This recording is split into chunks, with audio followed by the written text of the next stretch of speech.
Hello everyone and welcome you all to the channel Roma 9 and this is your own host, dost, teacher, blah blah blah blah Roma ma'am, right? आज का जो session है that is based on contractions, right? Based on contractions. सबसे पहले तो let me tell you कि contractions होते क्या हैं and where are they required in grammar. Contractions ज़्यादातर लोग इन्हें कहते हैं short forms. So all of you जो अभी भी इन्हें short forms कहते हैं, so sorry darling, it is not a short form. That is called as contraction. सही मतलब और सही तरीका जो सही word है that is contraction, not short forms, right? So अभी contractions होते क्या है?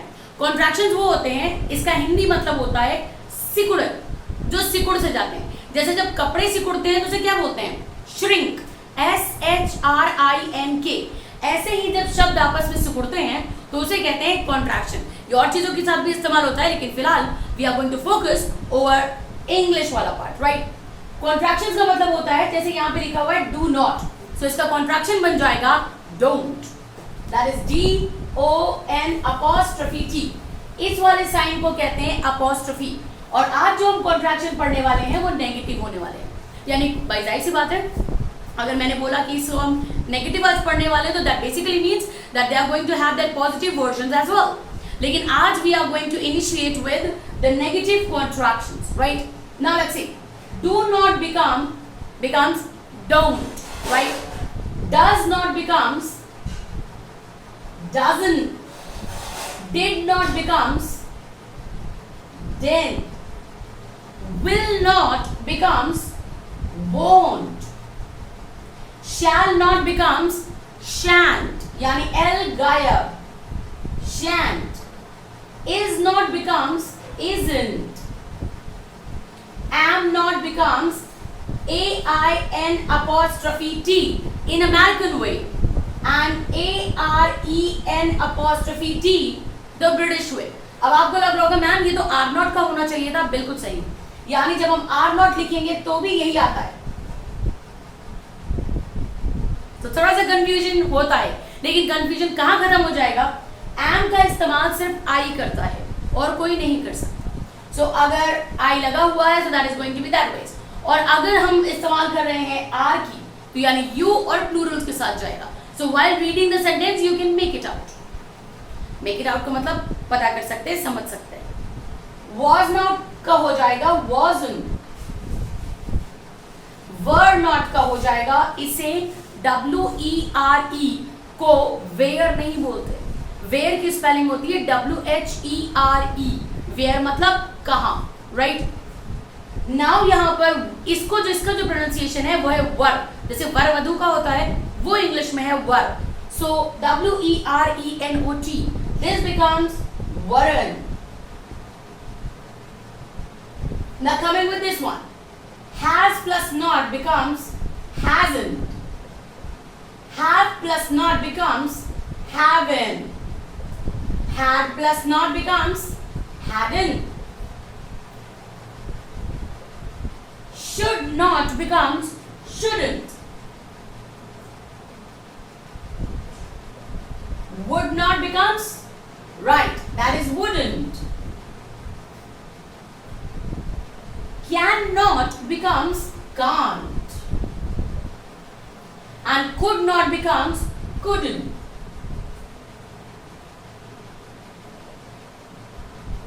Right?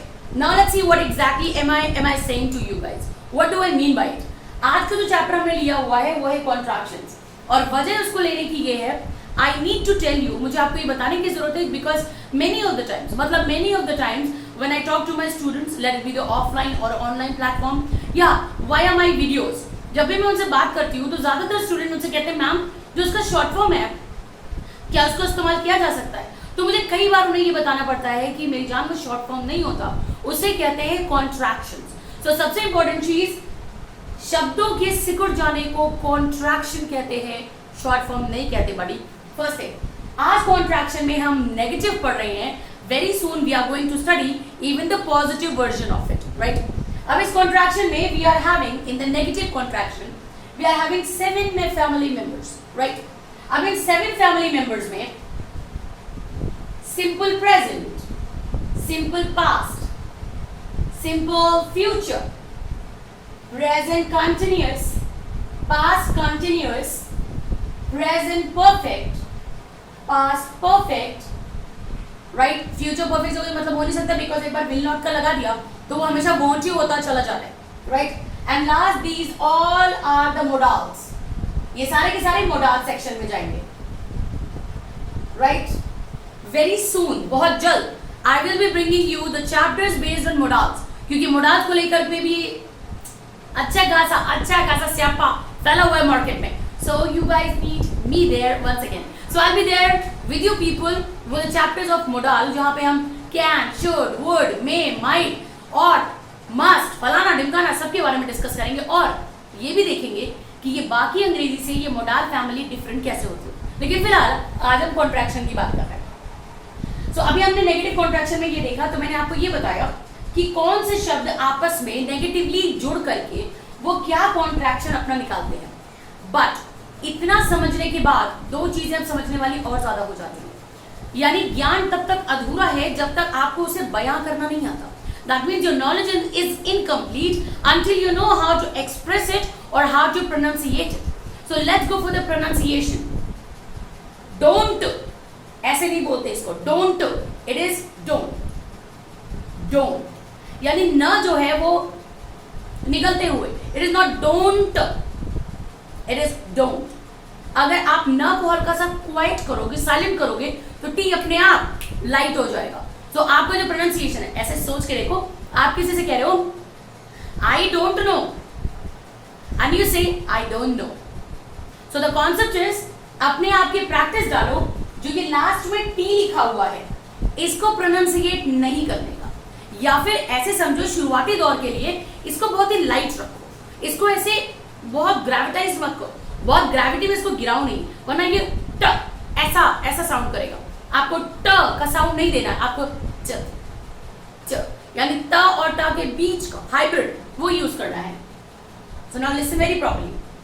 डोंट, डजंट, मैं टी नहीं बोल रही, जो लास्ट वाला है उसी पे सारा फोकस डाल रही हूं. Don't, doesn't, didn't. अब यहां पे ये जो डी और टी दोनों नहीं बोले जाएंगे. So it is not didn't, it is didn't. बीच वाला डी गया. Next, won't, shan't, isn't, and,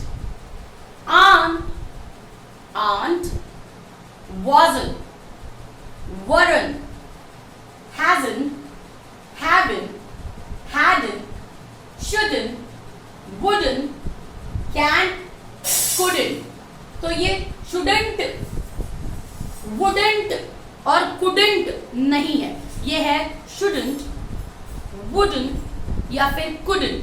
और इसी को अगर अमेरिकन अंदाज में बोलेंगे तो बोलेंगे shouldn't, wouldn't, could. तो अब आप देखो आप पे ज्यादा स्टाइलिश, ज्यादा बेहतर और साउंड क्या कर रहा है बेहतरीन से, right. Now the important part is कि मैम इसका इस्तेमाल क्या है, यानी इंग्लिश में ग्रामर में ये कहाँ इस्तेमाल होता है. So let me tell you, जितने भी कॉन्ट्रैक्शंस होते हैं ये इनफॉर्मल होते हैं. यानी इनको जब आप फॉर्मल बैकग्राउंड्स पे, फॉर्मल बेस पे राइटिंग कर रहे हो, यानी कि ऐसे लिख रहे हो, प्रीसी राइटिंग कर रहे हो, मेल कर रहे हो, प्रपोजल्स कर रहे हो, नोटिस कर रहे हो, एप्लीकेशन कर रहे हो, जब ये सारी चीजें आप फॉर्मल ग्राउंड्स पे कर रहे हो तो इनका इस्तेमाल यानी कॉन्ट्रैक्शंस का इस्तेमाल कतई नहीं करना है. यानी अगर आप कोई मेल लिख रहे हैं फॉर्मल ग्राउंड्स पे, आप कोई एप्लीकेशन, प्रपोजल, नोटिस या ऐसा कुछ लिख रहे हैं तो वहां पे कॉन्ट्रैक्शन का use is a big no. वहां पे पूरा इस्तेमाल करना सही होता है. यानी कि कॉन्ट्रैक्शंस का इस्तेमाल इनफॉर्मल में होता है. आपके अपने सोशल मीडिया लाइफ पे, आपके अपने फ्रेंड जोन पे, आप वहां पे बिंदास कॉन्ट्रैक्शन का यूज कर सकते हो. और एक चैप्टर होता है इंग्लिश में जिसको बोलते हैं क्वेश्चन टैग. वो चैप्टर बगैर कॉन्ट्रैक्शंस के पॉसिबल ही नहीं है. उस चैप्टर की खूबसूरती ही है ये कॉन्ट्रैक्शंस. सो आई होप ये आपको मदद करने वाले हैं, यानी मीनिंग से लेकर के प्रोनाउंसिएशन तक और कहां पे इस्तेमाल करना है और कहां पे नहीं, यहां तक के सारे इंफॉर्मेशन के साथ. As a happy teacher, I need to say to you guys, we are going to meet once again with lots of new knowledge या फिर the same knowledge in some अलग अंदाज. So we are going to match up again, and before that, See that you guys follow the channel Romanine, because you're gonna meet me for sure over there, and my shorts are even there. Keep following over there as well. So see ya, take care, and keep learning, keep growing, keep smiling. Love you all.